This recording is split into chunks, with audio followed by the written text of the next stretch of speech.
આજની સાંપ્રત પરિસ્થિતિમાં કેન્દ્ર સરકાર અને ગુજરાત સરકાર યુનિવર્સિટીને ખૂબ જ પ્રમાણમાં પૈસા આપે છે અને વિદ્યાર્થીના હિતમાં, વિદ્યાર્થીના ડેવલપમેન્ટમાં, શિક્ષણના ડેવલપમેન્ટમાં આર્થિક કોઈ પણ જાતની તંગી નથી.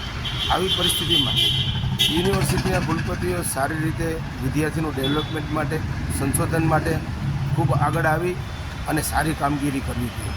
તાજેતરમાં રાજ્ય સરકાર આપણા ગુજરાતને અને વિદ્યાર્થી જગતને શરમાવે એવી ઘટના સૌરાષ્ટ્ર યુનિવર્સિટીના ઉપકુલપતિ શ્રી ઉત્પલભાઈ જોશીએ હમણાં જ MOU કરીને આપને ક્ષોભમાં મૂક્યા છે.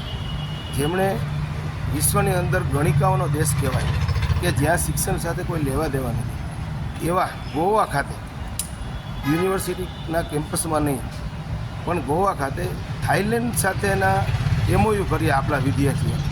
ખૂબ ગરિમાને નુકસાન પહોંચાડે એવું MOU કરવા હોય તો સારા કન્ટ્રીમાં ફિનલેન્ડ, અમેરિકા, ઓસ્ટ્રિયા, જર્મની એવા કે જ્યાં દેશની પ્રગતિ હોય અને વિદ્યાર્થીઓને એના ડેવલપમેન્ટમાં કાંઈક મળે, કાંઈક એની પ્રગતિ થાય. એને બદલે ઉપકુલપતિએ પોતાનું બુદ્ધિનું પ્રદર્શન કર્યું છે અને ગરિમાને નુકસાન પહોંચાડ્યું છે.